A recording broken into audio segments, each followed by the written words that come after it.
ভাই রিয়েল মাদ্রিদের যে ইদানিং যে পারফরমেন্স গুলা কেন খারাপ হইতেছে, এটা কি আপনারা কেউ আজ করতে পারছেন? সেটা একটাই কারণ, সেটা হলো গিয়া রিয়েল মাদ্রিদ যে মাস্টার কার্লো আনচেলত্তি, সে চায় যে ব্রাজিলে যোগদান দিতে। এই জন্যই সে নিজ ইচ্ছায় চায় যে ব্রাজিলে যোগ দিতে। তাই সে এতটা খারাপ পারফরমেন্স করতেছে, সে স্ব ইচ্ছায় চায় যে ব্রাজিলে যোগ দিতে, যে এই জন্য সে অনেক খারাপ পারফরমেন্স করতেছে, দেখাইতেছে আমি অনেক খারাপ পারফরমেন্স করতেছি, আমার এখানে থাকা সম্ভব না, আমি ব্রাজিলে যোগ দিতে চাই। সেই কারণেই কার্লো আনচেলত্তি ইচ্ছাকৃতভাবে এই খারাপ গেম প্ল্যান গুলো করতেছে।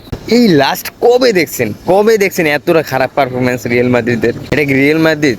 আগেও একটা খেলা হলো, এটার মধ্যে 3-1 গোলে হারছে। এই যে কালকের ম্যাচটা আর্সেনালের সাথে, এটাও 3-0 গোলে হারছে। এরকম খারাপ পারফরমেন্স কবে দেখছেন রিয়েল মাদ্রিদের? এটা যে কোনো কোচই আসুক না কেন, এতটা খারাপ করতে পারেন। তাই এটাই বলা যায় যে কার্লো আনচেলত্তি ইচ্ছাকৃতভাবে এই ইয়েগুলো করতেছে, গেম প্ল্যান গুলো করতেছে, যেন তাকে এই রিয়েল মাদ্রিদ ছেড়ে যেতে হয়।